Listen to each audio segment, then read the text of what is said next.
기후 위기가 보내는 경고 곳곳에서 나타나고 있는데요. 그렇다면 이상기후의 근본적인 원인이 무엇인지 예상욱 한양대 공학과 교수 연결해서 자세히 알아보겠습니다. 교수님 안녕하십니까? 안녕하세요. 예, 안녕하십니까. 기상청이 올봄의 기후를 분석한 결과를 보면요. 3월에서 5월 사이에 전국 평균 기온이 평년에 비해서 1.6도 높은 13.5도를 기록했습니다. 세계 네네. 곳곳에서 역대 6월 최고 기온을 기록하고 있는데요. 지구가 이렇게 뜨거워진 원인, 무엇 때문이라고 봐야 할까요?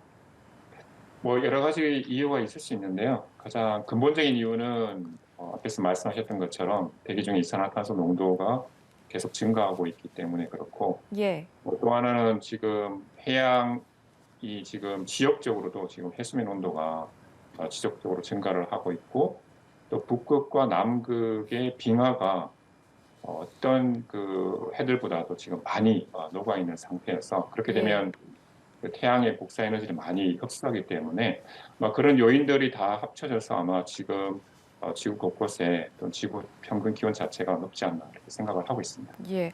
해수면 온도 언급을 해주셨는데 지구 해수면 온도가 지난 3월부터 이례적으로 오르기 시작해서 현재 역대 최고 수준을 보이고 있는데요. 해수면 온도가 이렇게 일찍 달궈진 이유가 있을까요?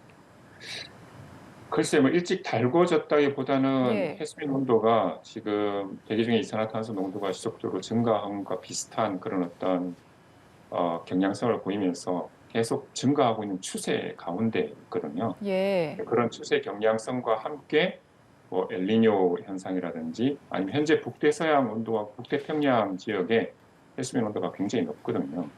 그런 어떤 지역적인 그런 어떤 해양의 어떤 해수면 온도 상승과 맞물려 가지고 아마 그런 어떤 결과들을 보이고 있지 음. 않나 생각을 하고 있습니다. 예. 이렇게 바닷물의 수온이 계속해서 상승하게 되면 대기 중 CO2, 이산화탄소를 흡수할 수 있는 능력도 점점 떨어질 텐데 벌써 이산화탄소 농도가 꾸준히 상승하면서 지난 수백만 년 동안에는 볼 수 없었던 그런 영역으로 들어섰다라는 평가도 나오거든요. 이미 되돌릴 수 없는 상태에 이르렀다 이렇게 보면 되는 겁니까? 글쎄요. 그 질문은 예. 아직까지 저희들이 현재 가지고 있는 그런 과학적 지식으로는 정확한 그런 어떤 해답을 내놓을 수 없는 상태고요. 예. 그렇지만 그럼에도 불구하고 해양이 점점 따뜻해지게 되면 말씀하셨던 것처럼 대기 중에 CO2 이산화탄소를 흡수할 수 있는 능력이 떨어지게 되고, 예. 더군다나 더 높게 되면 오히려 해양에서 대기로 이산화탄소를 방출하게 되거든요. 음. 해양의 능력이 떨어지게 되면. 예. 그런 정도까지 되면 정말 우리가 과거에 경험하지 못했던 그런 어떤 되돌릴 수 없는 상태, 이런 상태에 도달할 수 있게 되죠. 엘니뇨도 잠시 언급을 해주셨는데 엘니뇨와 온실가스 효과가 동시에 나타났던 2016년 가장 더웠던 해로 기록이 돼 있습니다. 이렇게 네네. 올해 엘니뇨가 더 심각하게 나타난다면 그 기록을 넘어선 기후재해가 발생하는 거 아니냐 이런 우려가 커지고 있거든요. 어떻게 전망하시는지요? 충분히 그런 가능성은 있다고 생각이 되고요. 예. 왜냐하면 현재 지금 발달하고 있는 엘니뇨를 조금 더 지켜봐야 되겠지만, 굉장히 강한 엘니뇨로 발달할 가능성이 높아 보이거든요. 2015, 16년도도 훨씬 그때 발생했던 엘니뇨도 굉장히 강한 엘니뇨였고, 예. 그 당시 어떤 지구 온난화 경향과 합쳐져서 2016년도가 굉장히 더웠는데, 아마 올해도 올 가을, 겨울 그 엘니뇨가 굉장히 강한 엘니뇨가 발생하게 된다면 아마 CO2 농도와 합쳐져서 아마 그런 가장 역대상 가장 더운 음. 해가 될 수 있다. 그리고 그로 인한 기후재해, 어떤 기후 위기, 예. 이상기상, 극한기후 이런 것들이 충분히 발생할 수 있다 이렇게 말씀드릴 수 있습니다.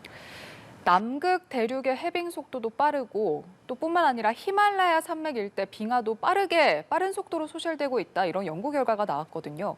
네네. 2100년이 되면은 동부 히말라야 빙하의 최대 80%가 사라질 거다. 이런 경고가 나왔습니다. 이런 변화가 생태계 전반에 영향을 미치게 될 텐데 어떤 시나리오를 예상을 해볼 수 있을까요? 정말 상상하기 힘든 그런 시나리오죠. 예. 왜냐하면 우리가 보통 그 북극, 남극과 더불어 가지고 히말라야 같은 경우는 우리가 이 제3의 극이라고 부르고 있거든요. 그 예. 지역의 많은 빙하 때문에.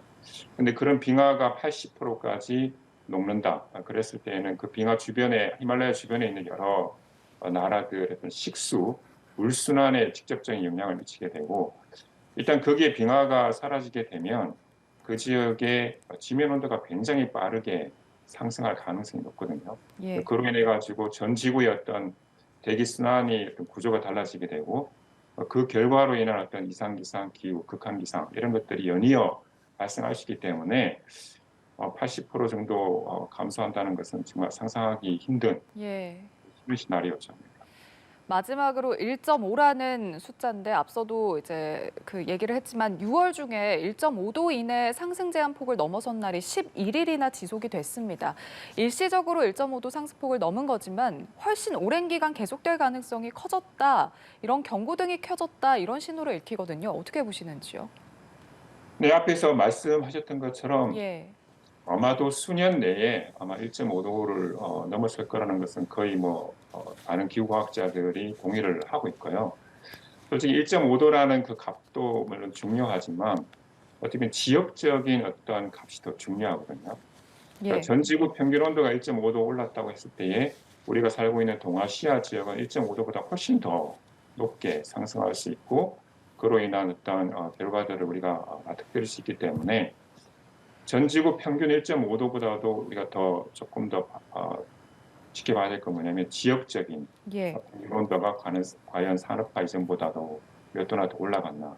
그로 인한 어떤 기후 위기라든지 이상 기상 발생 특성이 어떻게 되느냐 이런 것들을 좀 더 봐야 되는데 하여튼 동아시아 바다 수온도 그렇고 지역 지면 온도도 그렇고 전 지구 평균보다 더 빠르게 올라가고 있거든요. 예. 그런 측면에서는 동아시아 지역 자체가 그런 어떤 극한 기후 현상에 굉장히 취약성이 있다 이렇게 말씀드릴 수 있습니다.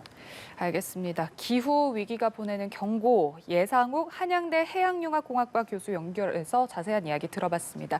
교수님 오늘 말씀 고맙습니다. 네, 감사합니다.